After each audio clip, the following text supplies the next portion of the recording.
The Lake District, England's largest national park. You can't think of anywhere better to be in the world. Every year, over 18 million people flock to its spectacular landscape. OK, let's go, guys.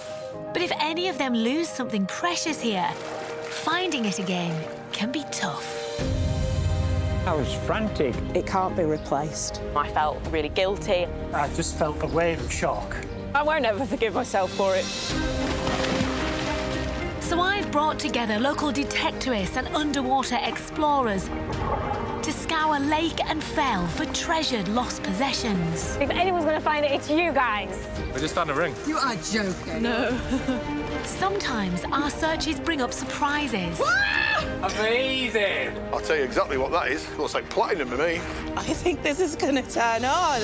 Other times, what we pull up is just rubbish. Oh, legs, they stink! Ready to be transformed into new treasures. Oh. By some of the finest crafters from the region. I hated it and now I love it. But best of all is when we can reunite our finds with the people who thought they were lost forever. Oh. Sorry. I'll short up.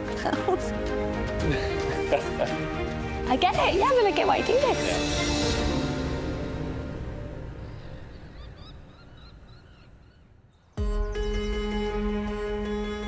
Welcome to this special episode of Lost and Found in the Lakes.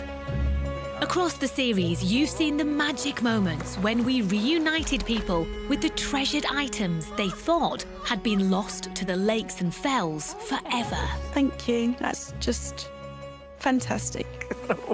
Vietnam. Oh, God, my God. We took on over 20 searches from Penrith in the north to Windermere in the south.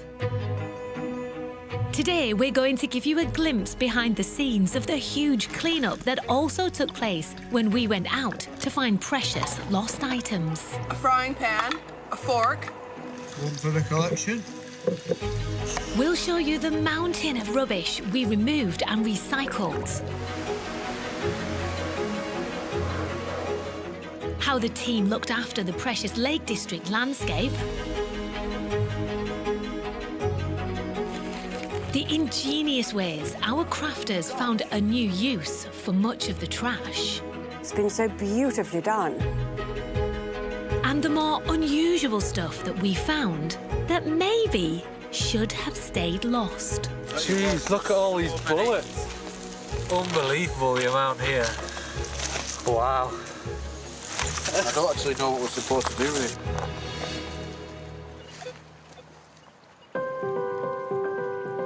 Many of the thousands of items of rubbish we found were brought back to our boat shed, ready for recycling or to be safely disposed of. Oh, my days, it's hard to know where to look. We've got so many things here. All of these bottles, paddles, goggles, shoes, chairs. Everything here has been fished out of the lake or brought down off the fells, and it will all be reunited, repurposed or recycled. What couldn't be rescued was disposed of properly, but much of what we found went from the boat shed to the brilliant team of local crafters that we'd recruited. This team has been assembled as they were all experts in upcycling and reusing found or discarded materials. There's loads of wellies. Oh. They gave some of the trash we found a new lease of life, turning it into items that people could treasure. Things for you to have a little look at. That was found in a tarn. First impressions? Some sort of animal. Oh, OK, you've gone straight to what it could be. Yeah, it's got the shape, hasn't it? You can see, like, it's a bird. I love that that is how your mind works. Oh, wow. We want to be as environmentally friendly as possible, and instead of sort of throwaway fashion, trying to prolong the life of a pair of spectacles to keep them in use for longer. From Dave's reimagining of scrap metal into a beautiful bird. It's all about reimagination. Yeah, that's what it is. It's just reimagining. To Lucy's wonderful welly work. Yeah, I'm really chuffed with that. I think what's not to like with that? When you get old pieces, you can try and imagine what they were used for. You can imagine the person that used it, what they were doing at the time. You can see the wear and tear on old pieces, where they've been used time and time again. You can just let your imagination run wild with it. Oh, that's perfect.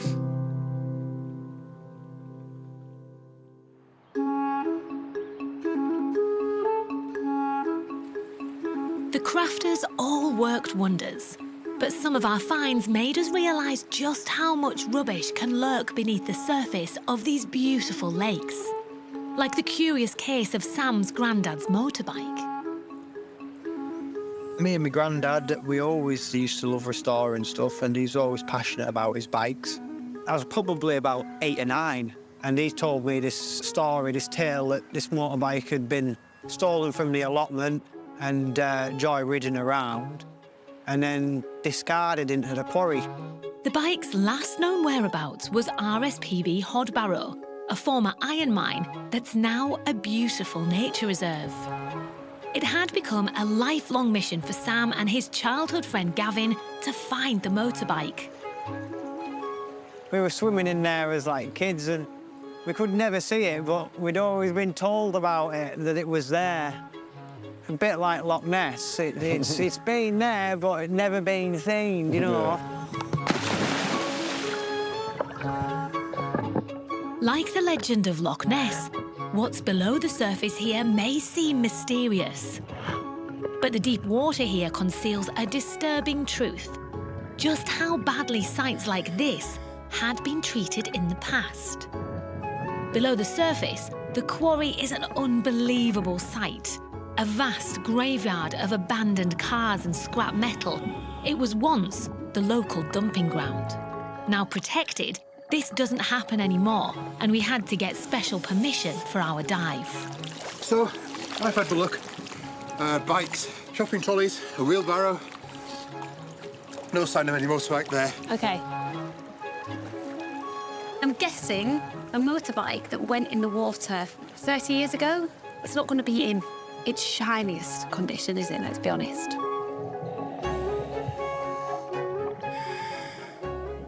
As the years have gone on, and like my granddad's passed, Try to have a yeah, look. try to have a look. I won't get in. No, Gav's not been and he won't go in, but I swam down and with just a scuba mask on with the goggles and a snorkel, like, and the amount of cars and that, it was piled up like Jenga. Picking through the huge amount of items dumped underwater took our team over 2 hours, but eventually there was success. So it's difficult to see what type of motorbike. Yeah. That's the only motorbike I've come across. OK, right. Finding a bike amongst all the scrap metal was just half the story. Actually getting it to the surface without polluting the water was a complex and delicate process. So the guys are going to put floats around it, which will hopefully lift it to the surface. But as we know, things can change. Ooh. Go get that bike. Let's see what they bring out. This is the nerve-wracking bit. It's nice to have other people watching the bubbles with me. I know. You all right down there? Here we go. Oh, oh. OK, so you can see the airbags are very slowly and gently lifting something to the surface, which hopefully means it's less likely to get damaged.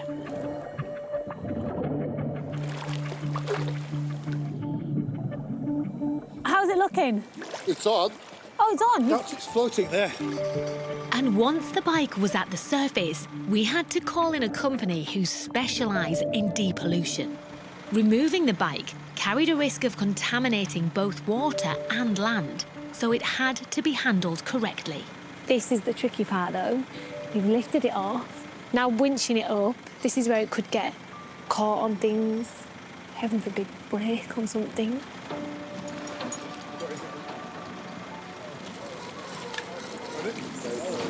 Oh, this is making me nervous.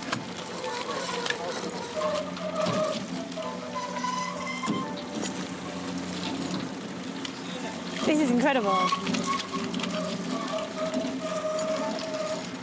what we're thinking. Is it the motorbike? It's an old Suzuki. It's not the bike you came for. It is a bike, though. Yeah. It's pretty intact. It is pretty intact, yeah. 90% of it is there. Let's get it onto the back of the lorry. Yep. It's going to be taken away to be depolluted. Hopefully, we can find out whose it is. Yeah, it'd be nice. And what happened to it. Yeah, what the story is behind it. Yeah. It was definitely a huge positive to remove that rusty bike from the nature reserve. And the good news didn't end there. Our amazing scuba team did manage to find what was left of Sam's granddad's bike. Oh, that's definitely green. Yeah, you can see, just see BSA there, look on the side of the knee guard. Yeah. That is the tank. That's it? Oh, that's not. That's it, yeah. Oh, nice. You have to be up there, definitely. 100%, you can just see it on the side there. Look. I can, yeah. Oh my gosh, that's amazing. Is it green, is it? Yeah. So this is definitely part of the BSA Bantam? This is definitely part of the BSA, yes. As you can see on the side of here, BSA. This is what you've been after since you were 8? That's it. Mental. Yeah. Right colour as well. But I can see you two looking at that and thinking, ooh. Proof to the myth. I was so chuffed for Sam, but once the bikes were removed from the water, they had to be sent off to be properly cleaned and depolluted. That was done at a special site where team leader Dave put them through a cleaning process to make sure they were made safe. Doing things like this, getting things out of the water like that, is important because you're getting all the oils out, the fuels and contaminants that are going into the water. Plus, it makes the environment better.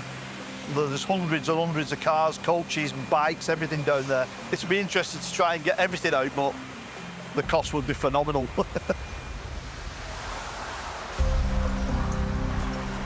This machine will take petrol out, oil, diesel, coolant, brake fluid, so I'll just let the machine suck it all out. It has come up better than what I thought it would. I wouldn't like to think I had to repair it though.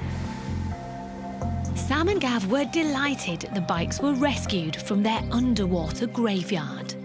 There it is, look. Can't believe it's back. Still there. Still in one piece. And were actually delighted to take on the repair. To some people, this looks like a chunk of rusty old metal. Yeah. What is it to you? Well, to me, it's history, you know, and I've heard so much about it but never seen it. Please take the bits of the Bantam that you looked for so long, Sam and Gav. It's very unreal. Well, thank you very much. Thank you for sharing the story. Look, it's been a joy to meet you. Thank you for sharing your enthusiasm. And you too. Yeah, thank you. Take care, guys. You too. Thank you. Bye. Bye. The perfect ending all round for them and the environment. Some of our searches became more like clean-up operations, like our epic hunt for Gonzo, a small but precious toy that was lost by Graham and Elizabeth whilst they were on a trek. I got Gonzo as a present one Christmas from my children because, like Gonzo, I have a penchant for having these great ideas which never really work out. A little while later, he started travelling with us, and he's travelled all over the world, I estimate, to about 70, 80 countries. He's just part of the family. He's part of the family, really. Gonzo had been lost somewhere on the third highest peak in England, Helvellyn. To take on this huge search and clean-up, we brought two of our teams and their skill sets together. Freedivers Renee and Angus, joined by our detectorists Shirley and Kate. He's quite formal. He does look very formal. Formal outfit. And because this was a fingertip search, it was a case of the more the merrier, so the Kendall Fellwalkers came along to help out too. So the search distance we've got today is around 3 miles. So it is a big area to search. I'm feeling, I mean, we've got a huge group. We've got 2 amazing dogs and we've got lots of enthusiasm. So should we have like a rallying cheer? To Gonzo! Okay, let's go, guys.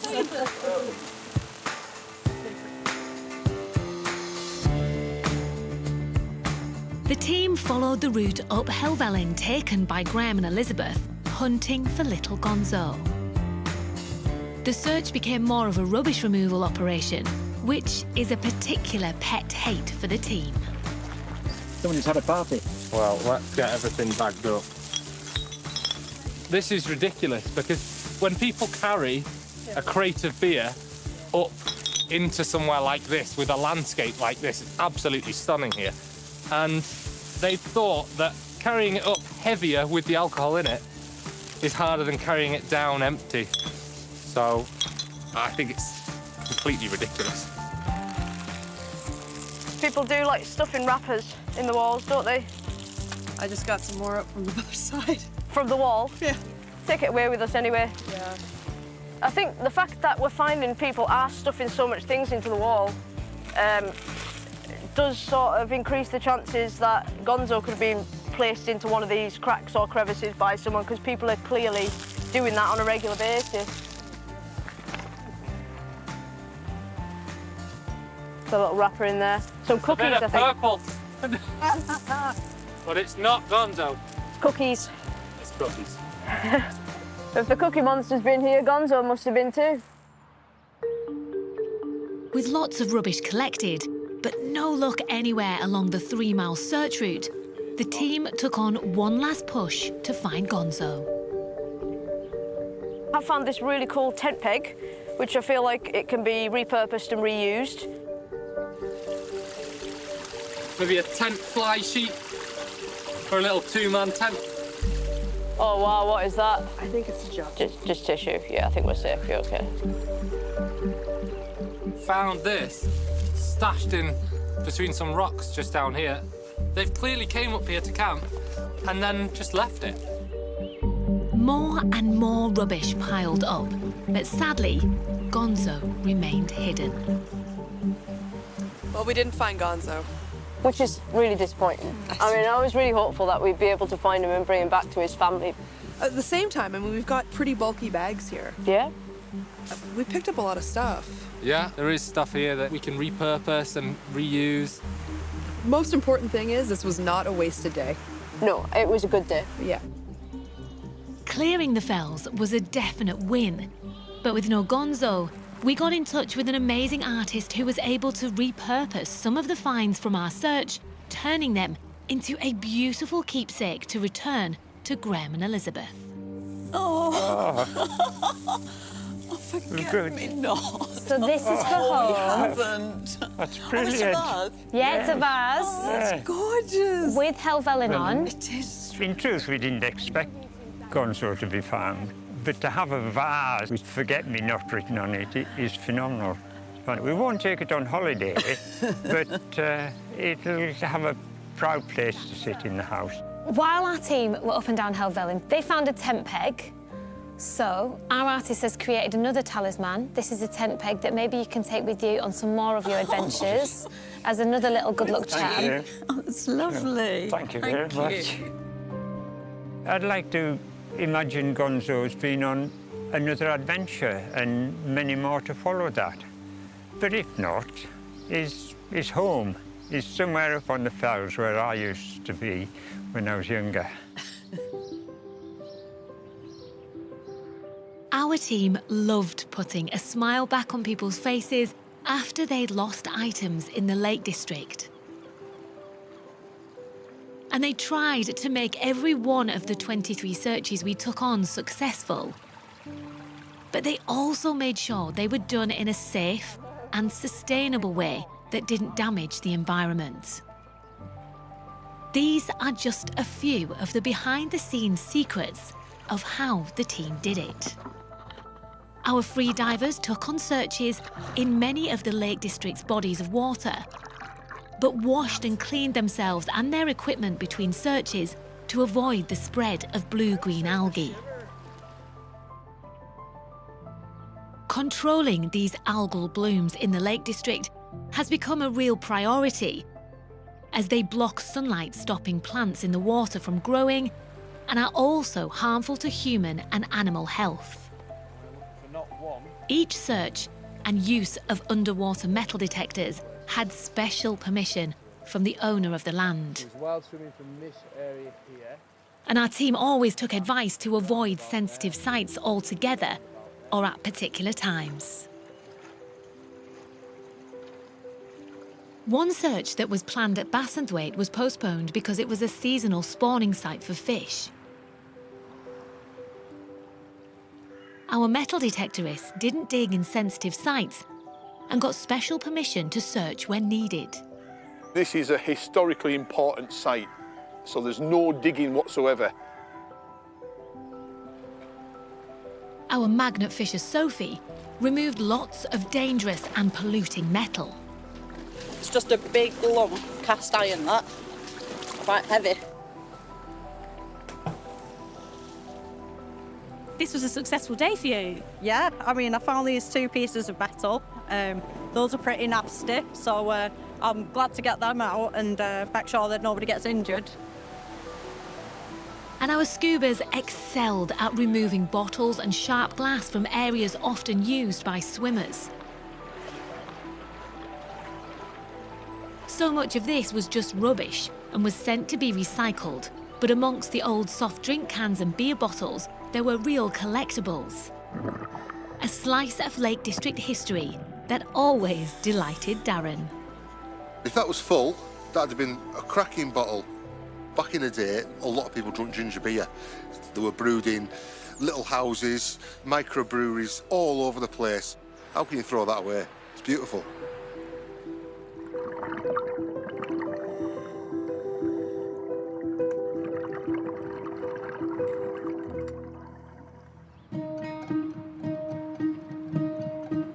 Those are just a few of the secrets of our searches.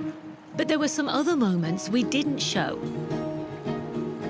When you're taking on as big a cleanup as we did, it's maybe no surprise that you find some slightly dodgy stuff that maybe should have stayed lost.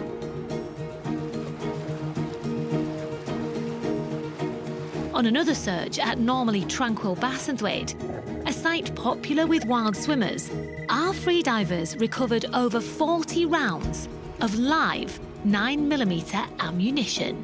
Jeez, look at all these bullets. I don't actually know what we're supposed to do with this, right? Have you got all this, mate? It's unbelievable, the amount here. The dangerous ammunition was returned to the Cumbria Police to be disposed of safely. At busy Bowness on Windermere, we found a hard drive that had been removed from a computer and dumped in the water. Very, very interesting. Either someone wanted to get rid of something or they've got something they shouldn't have. 200 gigabytes of mystery.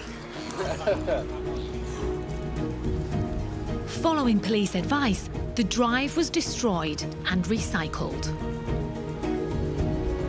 And at Ullswater, on one of our many searches for lost mobile phones, initial excitement about a find turned to disappointment and shock. Is this another phone? You've lost what?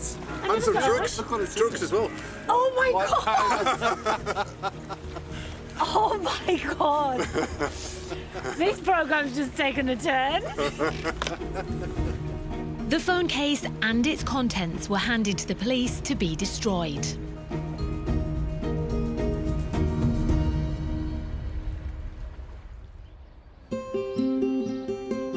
That phone was one of the many pieces of lost technology we discovered during our big cleanup. And where she could, our social media detective Mew revived it and used the digital footprints to track down grateful owners. I believe we've found your smartwatch. From the mini camera that found its way back to a Blackpool charity. Good afternoon, Blackpool Care Centre, Amanda speaking. Hi, our team's just been on a dive and we've recovered a GoPro that had your details on it. Thank you so much. No worries. We can't wait to get it back to you. That was amazing.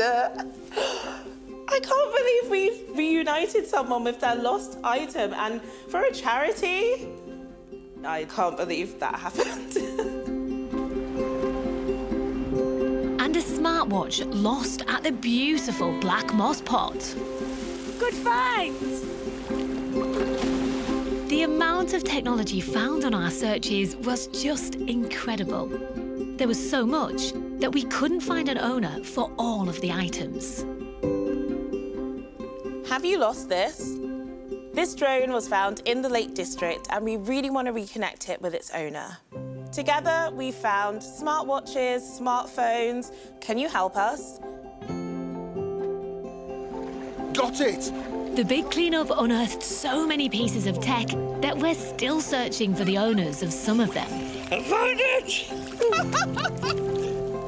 This instant camera found in Coniston. This camera does actually say on the side that it's waterproof. It looks like it's been in there a while. I mean, that's a great find, Mike. This drone found in Buttermere. And we looked down with what looked like a white crab. And lo and behold, out came this little chap. Yeah. We were able to recover the memory card. Amazing. And these smartwatches from Ullswater are still to be returned. But we won't give up.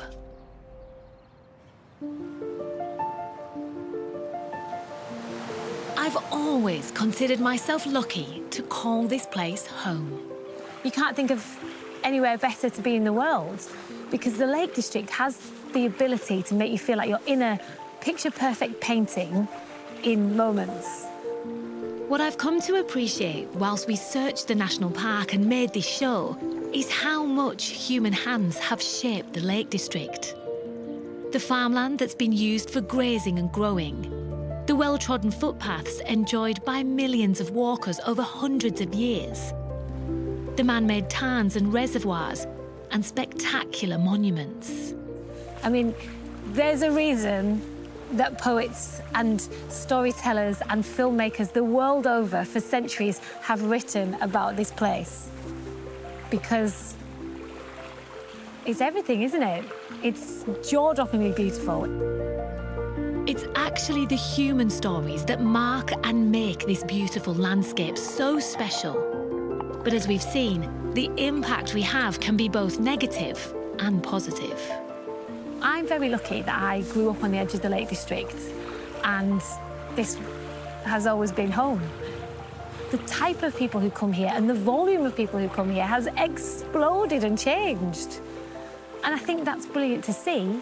You just hope people know how to respect it and look after it, so it's as it always has been for years to come.